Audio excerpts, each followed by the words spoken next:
Olá, amigo e colega do campo. Hoje nós iniciamos uma nova série aqui no Ouro Finicast, o podcast da Ouro Fino Saúde Animal. E olha só, vamos falar sobre a circovirose em suínos, né? E o assunto é muito oportuno, afinal de contas, nós estamos aí completando 20 anos de PCV2 no Brasil. E a temática desse nosso episódio é exatamente essa, 20 anos de PCV2 no Brasil. Qual é o vírus de hoje, né? Então, se você quiser saber mais um pouco, segue aqui com a gente mais esse episódio do Ouro Finicast. Aqui quem fala com vocês é o Bruno Freitas, sou médico veterinário, especialista em marketing da Ouro Fino. E eu ouvi dizer que se você seguir o nosso canal aí nesse exato momento, o seu dia vai ser muito melhor, viu? É claro, no final de contas, isso garante que você não vai perder nenhum episódio do nosso programa e, como você já sabe, conhecimento não ocupa espaço, não é mesmo? Então, para começar esse nosso episódio, nós temos aqui a honra aqui de ter conosco, ele é médico veterinário, ele é professor da Unesp Jaboticabal de Medicina de Suínos, professor Luiz Guilherme de Oliveira. Professor, já queria começar aqui agradecendo sua presença e participar aqui conosco desse episódio. Olá, Bruno, é uma satisfação estar com vocês, eu que agradeço a oportunidade, a você e a toda a equipe técnica e a Ouro Fino aí por ter essa oportunidade aí de estar dividindo um pouco de tempo aí com vocês. Muito obrigado, viu? Muito bom, professor. E olha só, então, o primeiro episódio estreando os suínos aqui no nosso Ouro Finicast, né, com esse tema tão importante. Porque, assim, se a gente pensar que no Brasil nós estamos completando realmente esses 20 anos, né, desde o início dos primeiros quadros observados aí de PCV2, né, eu já queria de cara já perguntar qual que é a sua visão, né, sobre a doença na atualidade, né, porque são 20 anos, então eu queria te perguntar aí, professor, qual que é a sua visão sobre essa doença na atualidade? Olha, Bruno, a falar da circovirose e até relembrar um pouco do passado da circovirose, isso é muito bom, isso é muito prudente, porque você olhando o passado da doença, estudando um pouquinho o histórico dela, e principalmente, acredito que grande parte aí do público que está escutando esse podcast, vai perceber facilmente que essa é uma doença que mudou o rumo da suinocultura no Brasil. Foram eventos que aconteceram, né, devido à circovirose que foram mudando o curso da própria suinocultura, o modo que o produtor via a sua granja, o modo de tratar. Nós brasileiros, até a entrada da circovirose no Brasil, nós não estávamos muito acostumados com doenças virais. Se nós formos ver, falando, né, no século passado, vamos pensar assim, né, na década de 90, até um pouco antes também, nós estamos muito acostumados com doenças bacterianas e pouco adaptados com doenças virais, né, endêmicas, como foi o caso da circovirose. E, evidentemente, 20 anos se passaram desde a primeira detecção, né? Essa detecção foi lá no ano de 2000 pela doutora Janice Zanella, a equipe da Embrapa. Nós tivemos pontos históricos muito interessantes, né? Se você me permite, eu até gostaria de relembrar um pouquinho de forma Claro. A casa é sua, professor, fica à vontade. Tá, eu acho muito interessante nós relembrarmos, assim, a história nos projeta para o futuro, né? Então, se nós analisarmos alguns pontos interessantes, nós tivemos a entrada desse vírus, ou seja, a detecção, né? Não podemos falar isso, a primeira detecção, no ano de 2000, e logo na sequência, por 2002, 2004, né, nós tivemos o auge da doença. Em termos de mortalidade, de impacto na produção. Muito rápido, né? Exato, e nesse mesmo momento foi muito, muito interessante porque estava em franca expansão o sistema de integração de desmame precoce segregado, né? A construção de crechários em Santa Catarina e um franco problema de mistura de lotes, de mistura de origens, como é o desafio da suinocultura no sul do Brasil, né? Em Santa Catarina, Rio Grande do Sul também, no Paraná. E aí a circovirose veio com um impacto muito forte nessa época, tá? De 2004, 2005. Então, ou seja, o veterinário e o produtor tiveram que aprender e reaprender muitas coisas para manejos sanitários, né, que eram muito importantes, já se conhecia, mas não eram praticados. E aí veio nessa época, né, um pesquisador, até um pouco antes, na verdade, um pesquisador francês chamado Madec, que ele elencou 20 pontos de Madec, falando 20 pontos que nada mais são do que boas práticas de manejo, boas práticas sanitárias. E aquilo foi a solução que nós tivemos na época, né, um aprendizado para que nós combatêssemos a circovirose. Eram as armas que nós tínhamos, ou seja, era tratar, né, de forma paliativa, de forma sanitária, porque nós não tínhamos tecnologia de vacina ainda disponível na época. Então, e claro, naquela época também, com toda a boa intenção, foram feitas vacinas autógenas, vacinas, né, se tentavam vários tipos de artifícios, soroterapia, uso de plasma e assim por diante, várias outras alternativas para tentar combater. E outro ponto interessante foi a partir de 2006, onde houve aí né, o desenvolvimento e a internalização de vacinas. Aí mudou. Aí foi muito interessante, porque a vacina foi amplamente usada e continua sendo amplamente usada.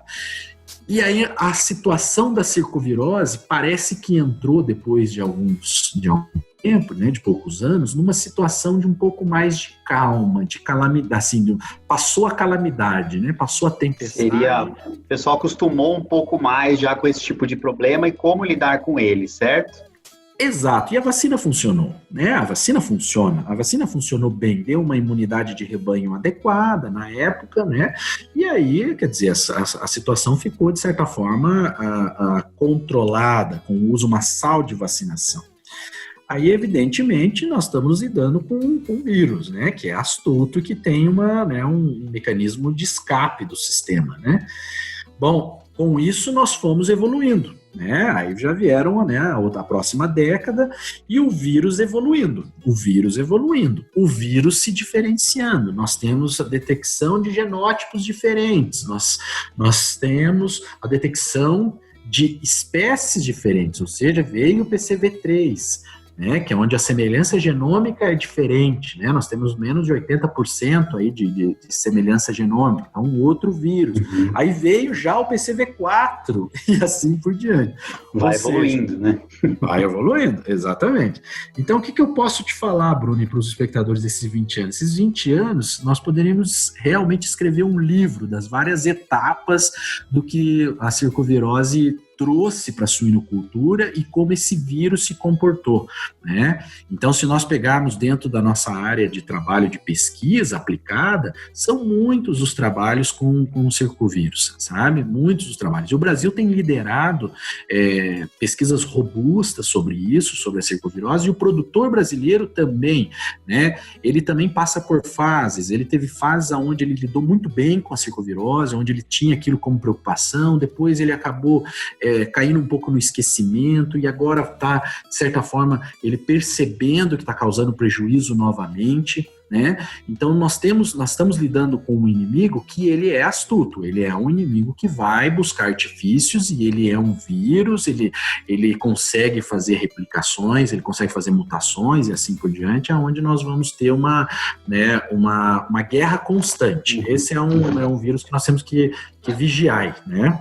Muito bom, professor. Então, basicamente assim, então a gente pega uma suinocultura no Brasil que basicamente estava acostumada aí com desafios mais bacterianos, né, de agentes bacterianos, entre esse problemão aí que é a circovirose, né, viral, quer dizer, todo um tipo de controle aí e de situação bem diferente, né? Bom, o brasileiro também, como é rápido, né, e astuto também, a gente conseguiu correr aí, e a questão das vacinas, né, e aí deu uma segurada nesse cenário. Bom, e aí o senhor tá comentando, né, então que basicamente esse tema, porque você pensa, né, há 20 anos, né, já é um tema que teoricamente seria batido, né, professor, é um tema que, assim, teoricamente já teria que ter sido já estaria superado, né? Mas o que a gente tem enxergado hoje, então, são novos desafios aí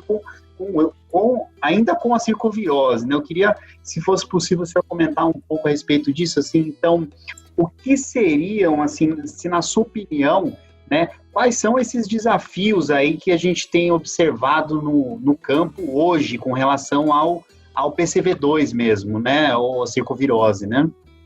Tá. Bruno, uma coisa acho que vale a pena a gente destacar é o seguinte: 20 anos para uma doença, ela é uma doença nova, tá?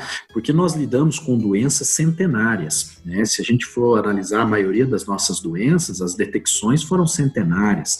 Então, se você pega a tuberculose bovina, você que vem aí, né, de uma experiência grande com bovinos, então tuberculose, quantos anos nós trabalhamos contra a tuberculose e nós não conseguimos ainda solucionar o problema, né? Exatamente.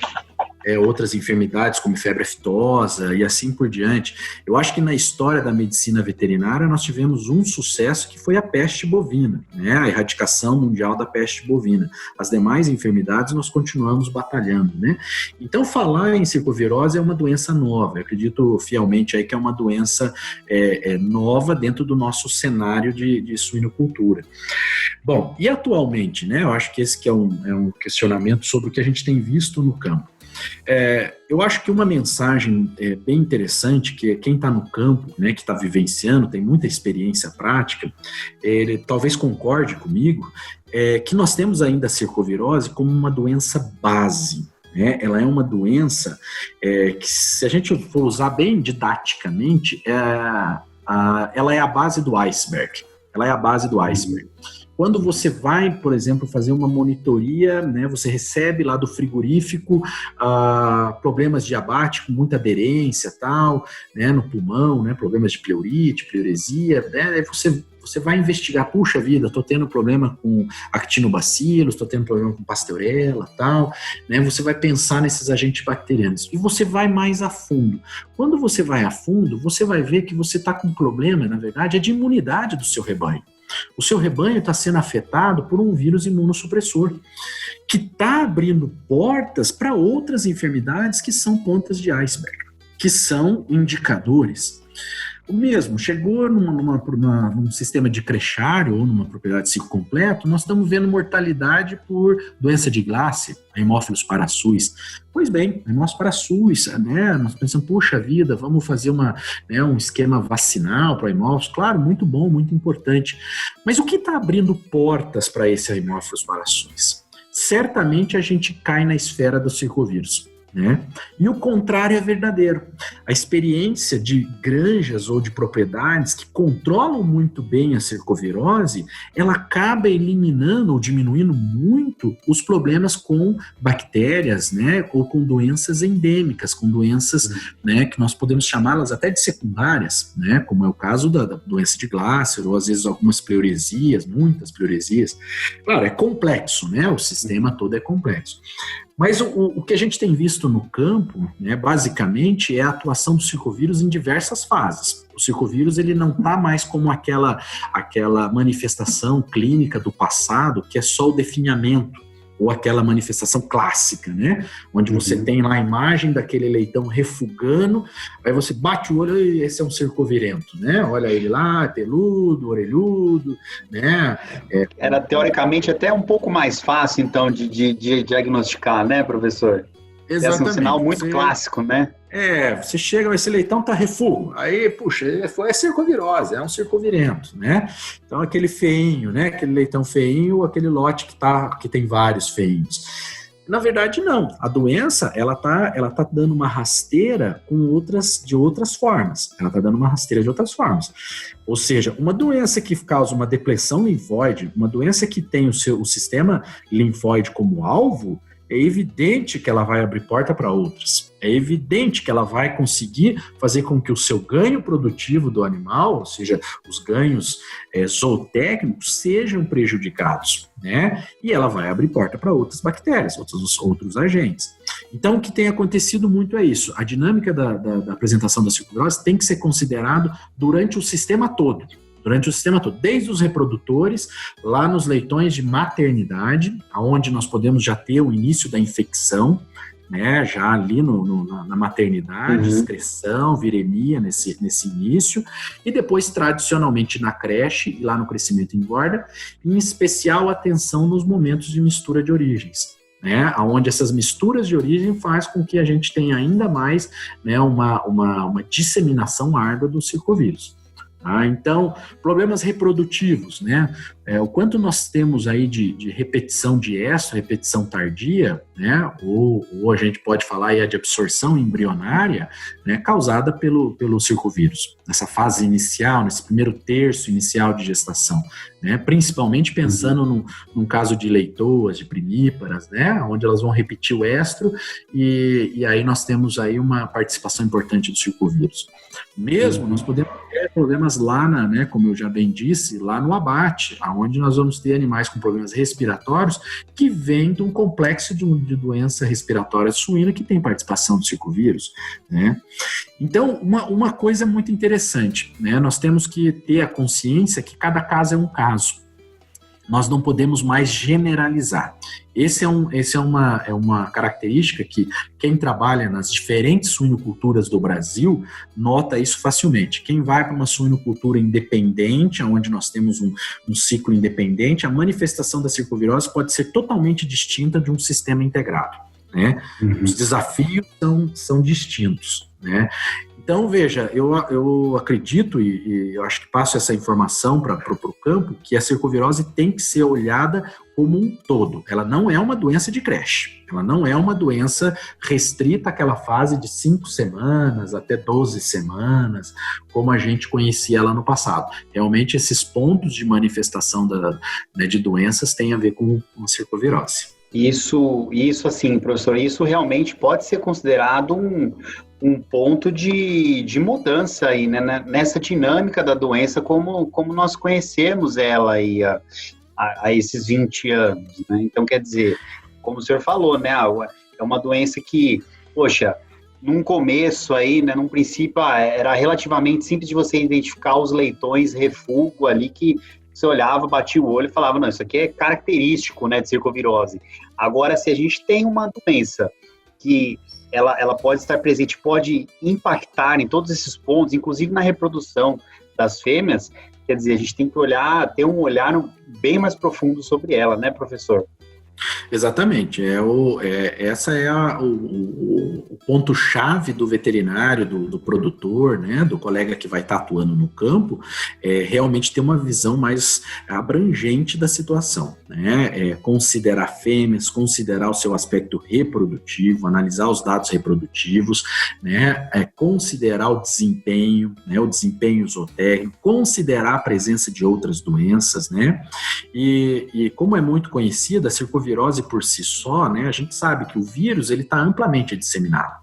Né? Nós não consideramos granjas livres de circovirose, isso não é considerado. Né? Então, o vírus está amplamente disseminado. O que diferencia são fatores de manejo. Né? Fatores de manejo, esses sim, manejo, prevenção, né? Imunidade de rebanho. Então, esses fatores, eles sim diferenciam a ocorrência ou não. Então, veja, o plano ele é bem estratégico, ele é abrangente, então ele é estratégico, você tem que trabalhar com várias frentes de trabalho, né? Tanto é que a vacina, quando veio, ela criou uma imunidade de rebanho muito boa, tal, e as pessoas, né, os produtores de maneira geral, se sentiram muito seguros só com a vacina. Mas só a vacina não é suficiente, né? Ela não é suficiente. É uma arma sensacional, uma arma imprescindível, diga-se por passagem. Mas só ela por si só ela não é suficiente. Mas isso é uma constatação aí que realmente a gente aprende vivenciando, né? Se você confiar só nessa ferramenta, realmente não vai ter sucesso. Perfeito. Tem que ser abrangente, né? Toda essa questão do controle. E aí, nesse sentido, professor, então, o senhor acabou de mencionar a vacina, né? E esse tipo de controle. Se a gente pegar o circovírus, né? Apesar dele ser um vírus DNA fita simples, né? Mas, assim, a gente sabe que ele tem uma taxa de evolução muito alta, inclusive até pode ser superior até a outros vírus que também são DNA, né? Queria te fazer uma pergunta, professor, se você atribui essa toda essa questão dessa mudança e dessa dinâmica da doença, se isso pode ser, de certo modo, ou em algum sentido, atribuído a essa possível evolução dos novos genótipos, ou seja, aumentando esse desafio aí, inclusive para uma das maneiras de prevenção, que é a vacinação, né, professor? Então, se a gente pudesse comentar um pouquinho sobre isso. Claro. Isso é um tema muito interessante, porque a gente vê como a natureza, o vírus, enfim, ele tem mecanismos de evasão. Então, o que ocorre, né? A vacina, ela é muito eficiente, sem dúvida nenhuma, uma vacinação, ela é eficiente. Mas o vírus, ele tem mecanismos de evasão. E esses mecanismos de evasão, eles são ajudados, ou enfim, nós temos aí uma colaboração por vários aspectos. Primeiro são mutações pontuais nos próprios vírus. Então, os vírus, eles sofrem mutações, tanto é que eles se diferenciam. Nós temos essas variantes porque são mutações onde tem deleções, inserções de material genético naquela estirpe, naquela linhagem, aonde ele vai se diferenciar. E esse diferencial, ele pode ter sucesso ou não sucesso. Claro, quando nós detectamos uma variante nova, é porque aquela variante teve sucesso, ela sofreu lá a sua mutação e ela teve sucesso. E isso é colaborado, de certa forma, pelo aspecto do tempo, ao longo do tempo. Ao longo do tempo, o vírus vai tendo a chance de fazer isso, isso ocorre ao longo do tempo. Evidentemente, a pressão de vacinação também ajuda, claro, nós temos que considerar que a pressão de vacinação ajuda na seleção, Então, isso também faz com que o vírus vá se diferenciando, tá? E, de maneira geral, essas variantes, esses novos vírus, são um mecanismo de sobrevivência do vírus. O vírus, mesmo sendo um vírus DNA, ele sofre mutação. Ele sofre pressão de seleção. E o fator Brasil, eu acho que tem um fator muito importante também, que ajuda não só na disseminação, mas no aparecimento de variantes novas, que é o próprio erro de manejo não, a nossa situação de manejo de muita mistura de origens em alguns sistemas. Então, esse mix, isso ajuda muito o vírus. Quando você faz uma mistura, você tem uma ajuda porque você pega indivíduos que não têm proteção contra uma variante nova. Então, você pega, no caso, uma mistura de origem, nós temos uma granja X que misturou com animais com a granja Y. Os da granja Y têm uma imunidade, mesmo que seja parcial, contra aquela estirpe que está com ele, mas não contra outra variante. E aí você tem a perpetuação do vírus e ele vai ficando mais robusto. Então esse é um fato que no Brasil, que o Brasil ainda tem como um grande desafio, é um problema aí que nós temos como grande desafio. Então é possível que o vírus vai evoluindo cada vez mais, claro, a gente está notando isso a cada ano, você vai vendo como o vírus evolui. Então a presença, por exemplo, hoje da detecção de um vírus tipo 4, recentemente, o PCV3, que no Brasil já está amplamente difundido, e aí o PCV2 dentro da variante do A, B, ou seja, nós temos aí os genótipos, esses genótipos A, B, C, D, E, são todos genótipos que nós temos no Brasil causando problemas clínicos diferentes, ou sendo mais graves num ponto, menos graves em outros, tal.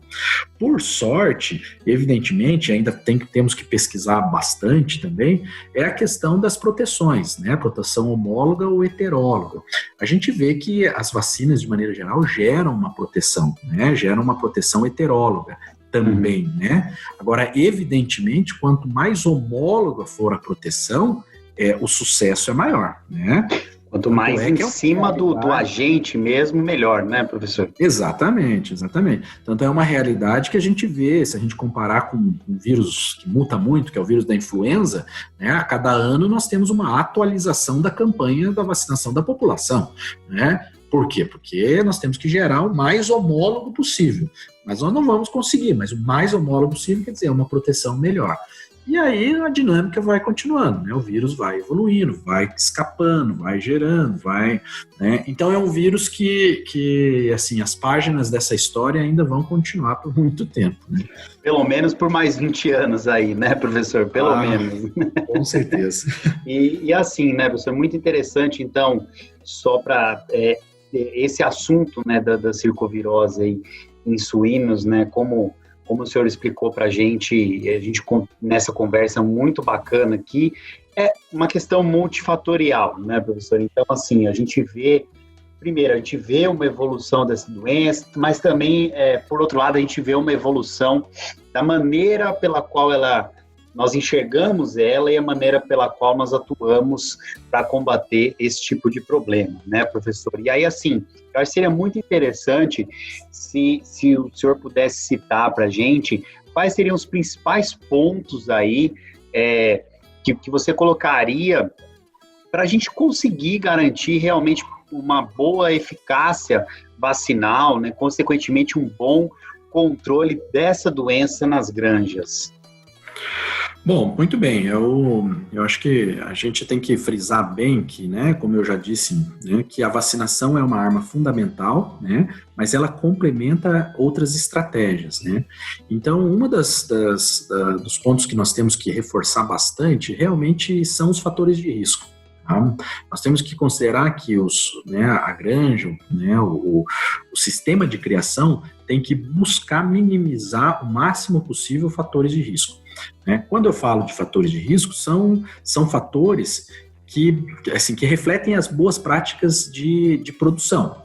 Ou seja, desmamar um leitão saudável, com peso ideal, né? Você ter um alojamento em creche adequado, né? Manter temperatura, manter limpeza, um programa de limpeza e desinfecção robusto, né? Para poder evitar essa permanência da infecção nas instalações, né? Você trabalhar, por exemplo, com animais, né? Você tentar fazer lotes de animais mais homogêneos. Ou seja, nós podemos elencar aqui diversos fatores de risco, tá? Então, o fator de risco é um ponto fundamental para que a gente possa ter eficiência da vacina. Porque a vacina realmente, se você só usar essa ferramenta, né, e de certa forma não se atentar a isso, questão de ambiência, né, questão de espaçamento para os animais, questão, né, agora, por exemplo, né, nessa época nossa que nós temos uma amplitude térmica, né, muito importante, né, a questão do aquecimento de leitões e assim por diante, a vacinação ela vai ficar muito comprometida, E outra coisa que é uma coisa da atualidade que é importante é granjas, né, e sistemas que busquem também a redução dos fatores estressantes, tá? Ou seja, diminuir o máximo possível de estresse. Como vocês notam na nossa saúde, né, na nossa saúde do ser humano, enfim, nos animais não é diferente, o estresse, ou seja, o fator estressante, ele é porta de entrada para várias enfermidades, né? E quando nós estamos falando de uma enfermidade, né, que atinge órgãos linfóides, quando nós temos fatores estressantes, ou seja, esses animais são estressados, é aí que é a porta de entrada e a porta, né, para a doença dar sinal clínico, ou seja, para o circovírus ter uma replicação, ter uma viremia. Tanto é que se nós começarmos a ver os pontos de viremia, eles coincidem com os pontos de maior estresse, né, maior estresse.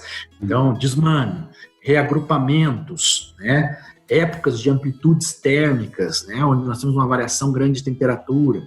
Então, todos esses granja onde nós estamos muito adensados, onde nós temos um adensamento muito alto, fator estressante, e assim por diante. Então, a redução do estresse, sabe? A redução dessas catecolaminas, enfim, né, da situação que gera o estresse para que a vacina tenha um bom desempenho, né? E claro, aí tem também os manejos vacinais, né? Os manejos vacinais, qual o melhor momento da vacinação, né? Aí é difícil nós dizermos aqui, cada caso é um caso, né? Mas qual o melhor momento da vacinação? Isso aí importa também, né? Devo vacinar as minhas fêmeas? Né? Temos que analisar o caso, né? Bom, é muito bom. É importante vacinar as fêmeas, as reprodutoras. para ter uma imunidade mais robusta. Vacinando mais precoce, faço uma vacina, né, onde eu tenha 2 doses. Então, tudo isso aí são estratégias que todas as estratégias que nós temos no mercado, ela tem que se adequar com a sua situação. Né? Então, claro, e buscando sempre uma vacina mais atualizada possível, né? Mais homóloga possível. Perfeito. Mais próximo do teu, né, da tua situação. Então, eu acho que é isso. Pensar sempre que é uma doença multifatorial. Ela não vem sozinha. Perfeito, professor. Olha, o assunto é, como a gente deu para perceber aqui, o assunto ele é vasto. Acho que ele é bem atual e tem... não se resume somente a, por exemplo, ir lá e vacinar os animais, né? Na verdade, pelo que a gente conseguiu desenvolver aqui, ele abrange todo o sistema da suinocultura, né, professor? Então, igual assim, ele é multifatorial, certo? A gente tem que ser observado todos os manejos aí de maneira correta para conseguir, inclusive, garantir aí uma correta imunização e realmente combater esse vírus aí que pode ser um problemão aí nas grandes, né, professor? Isso, eu acho que essa é um ponto que a gente padronizar ou fazer só um padrão de combate, ele é muito perigoso. Ele é muito perigoso, porque a cercovirose ela tem apresentações distintas, né? Então, se a gente for buscar hoje num laboratório de diagnóstico, né? Talvez vocês vão ter a oportunidade de debater também sobre o laboratório de diagnóstico, vocês vão ver que, tem se isolado mais de pulmão, tem se isolado mais de linfonodos, tem se isolado mais de casos de diarreia. Então, nós temos uma dinâmica, né, dessa presença, enfim, da ocorrência da doença, muito diversa. Então, é muito complicado nós padronizarmos, criarmos um padrão para a cercovirose. No passado, nós tínhamos um padrão. Né? No passado, como eu falei, no passado existia um padrão. Hoje já não é bem assim. Então, a cercovirose ela já tem uma forma de atuação um pouco mais abrangente dentro do sistema. Muito bom. Professor Luiz Guilherme, então, assim, eu acho que esse episódio foi recheado de conhecimento. A gente já vai ter que ir encerrando aí para a gente conseguir manter meio padronizada a duração dos episódios. Mas eu queria te agradecer demais, viu, professor, por trazer todo esse conhecimento, compartilhar com a gente toda essa questão da evolução da cercovirose no Brasil, né? Então, assim, queria agradecer muito aí a sua participação conosco de mais esse episódio aí do Ouro Fino Cast. Ok, Bruno, eu agradeço também a vocês, a toda a equipe técnica da Ouro Fino pela oportunidade de participar e, ao mesmo tempo, parabenizar vocês, porque levar conhecimento é sempre uma grande atitude, né? Uma grande ação que nós podemos fazer em prol do setor produtivo e, principalmente, em prol das pessoas. Então, difundir, compartilhar e poder levar informações para as pessoas refletirem, isso aí é um grande mérito. Parabéns aí para a Ouro Fino e para vocês que estão idealizando essa ação, esse programa. Bom, obrigado então, professor. Olha só, hoje então nós tivemos aqui conosco o professor de Medicina de Suínos da Unesp Jaboticabal, professor Luiz Guilherme de Oliveira, aí dando todas as dicas aí. A gente conversou bastante sobre, principalmente, aí, essa evolução da cercovirose no Brasil. E se você gostou do assunto, continue ligado aí que a gente vai falar bastante sobre esse tema aí da cercovirose em suínos nos próximos episódios dessa série aí do Ouro Fino Cast. Então fique ligado, porque afinal de contas você sabe, né? Conhecimento não ocupa espaço. E antes de encerrar aqui esse episódio, eu não podia deixar de convidar vocês para assistir o programa Ouro Fino em Campo, que é conduzido pela Juliana Mates. Esse programa também é show, traz manejos e protocolos para o dia a dia das fazendas. É só acessar pelo YouTube, youtube.com/Ouro Fino Saúde Animal. Então, até a semana que vem, pessoal. Tchau!